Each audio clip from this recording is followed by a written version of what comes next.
Let's talk about lines, targets, and guards. Oh my. Lines, targets, and guards. Oh my. Thank you for going along with that. Okay. Let's imagine, if you will, that imagine a horizontal line at the center of Colin's guard, dividing Colin into an upper half and a lower half, a high half and a low half, if you will. Can you visualize that? Let's further imagine that we have a vertical line at the center of Colin's guard, further dividing him into a left half and a right half, yeah? Or a dorsal half toward his back and a ventral half toward his stomach, right? Or what we might call an outside half and an inside half. So that gives us four quadrants. Let's name those quadrants. Let's name them Paul, George, John, and Ringo. No. Ehrlichman, Haldeman, just kidding. Let's name them, you could name them colors. Blue, white, black, orange. You can name them any damn thing you want. But we're going to call them the high outside line, the high inside line, the low inside line, and the low outside line. These lines exist in relationship to Colin's hand. It is important to understand that the lines are not part of Colin's body. I mention this because you may have seen in some damn fencing book or another some sketch of a guy's torso with four quadrants drawn on it, and they are labeled high inside, high outside, low inside, low outside. Sometimes even worse, they're labeled sixth, quart, septime, octave. Let me show you why that's not true.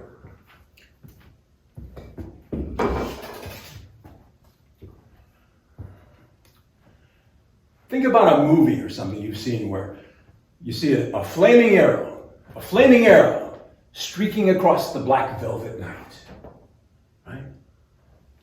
Can you see that? Can you visualize that flame, that streak, that line, if you will? Right? Let's suppose that flaming arrow goes waka, waka, waka, waka. What line is the flaming arrow in? If you said the high inside line, good for you. Let's suppose the arrow comes this way. Waka, waka, waka, waka, waka. Now what line is the arrow in? If you said the high outside line, good for you. Now, let's suppose waka,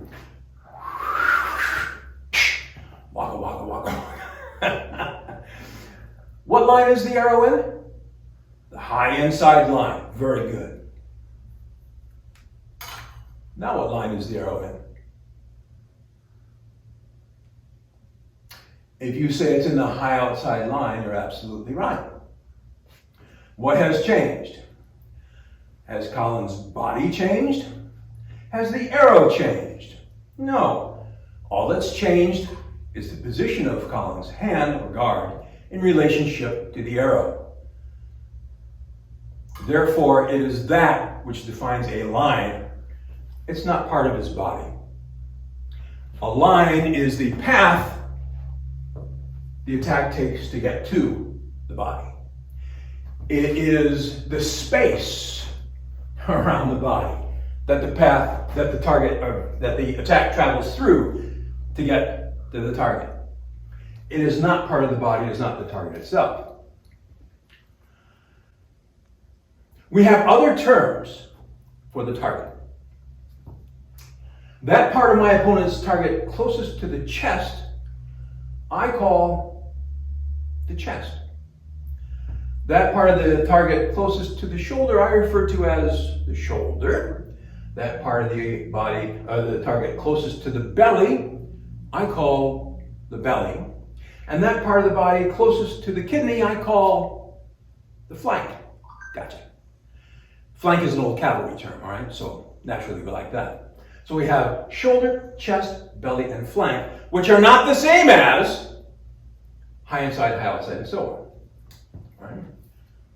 I can go to his chest in the high inside line. I can hit his chest in the high outside line. I could hit his chest in the low inside line. I could hit his chest in the low outside line. Cool. You with me so far? Let's consider the difference between a guard and a parry. Once upon a time, there were 3 little pigs. And you know that story. You know that story. Well, here's the part of the story you don't know. That the 3 little pigs, plus a drummer, got together and cut an album of originals, plus some Beatles classics. And they released it in Europe, and it went platinum. It was great. They made a lot of bucks. And even after the record company, took the 99% that they thought was their share, the leftover 1% was still enough to make the little pigs very wealthy. So they decided to live in a castle. Unfortunately, to build their castle, they hired an engineer from Cornell, and he created the 4 doors of the castle: north, south, east, and west. 4 doors around the castle, and 4 bridges crossing the moat to approach each door. All right, 1 for each door. So we have entrances north, south, east, and west. The trouble is, this guy rigged the doors in such a way that you could only close 1 at a time. If you close the north door, all the other doors, east, west, and south, are wide open. If you close it a little bit, the others open a little bit. But if you close it all the way, the others are wide open. Okay, here's the problem. You got the big bad wolf. Which door do you close to keep the wolf from coming in and eating you? If you close the north door, he's going to run around east or west or south and come in that door. No matter which door you choose, the wolf has 3 possibilities he can run around in, right? So I submit to you the safe thing to do is to wait. Stand by 1 door and be ready to close it if you have to. That's a guard, right? A guard is being by that door ready, just in case the wolf chooses that door. A parry is when you slam the door in the wolf's fucking face. Right? So if you close the door too soon, the wolf is on the drawbridge, and you close that door. Well, not only have you closed early, but now you can't see the wolf because you look out the door. And you close it so early that the wolf is easily able to run around to one of the other doors, and while you're holding this door shut, he comes in one of the other doors. So that's no good. You have to be patient, and at the very last moment possible, when you're sure that that's the door that the wolf is trying to get in, you close the door. Now he can still run around to one of the other doors, but now you have plenty of time to go close one of those other doors. Just see which one he's coming in. He's got to cross the drawbridge over the moat. So just stand by another door and see which one he's coming in. Wait till the last moment. Get his little wolf nose right against the door. Close that door. He could run around to another one, but you just repeat the process until the wolf gets tired. Maybe that's not the best analogy in the world, but you get the idea? A guard is a preparatory position. It's a position you favor because the wolf might be going in that door. A parry is when you slam that door shut so the wolf cannot get in. Let's just go with that.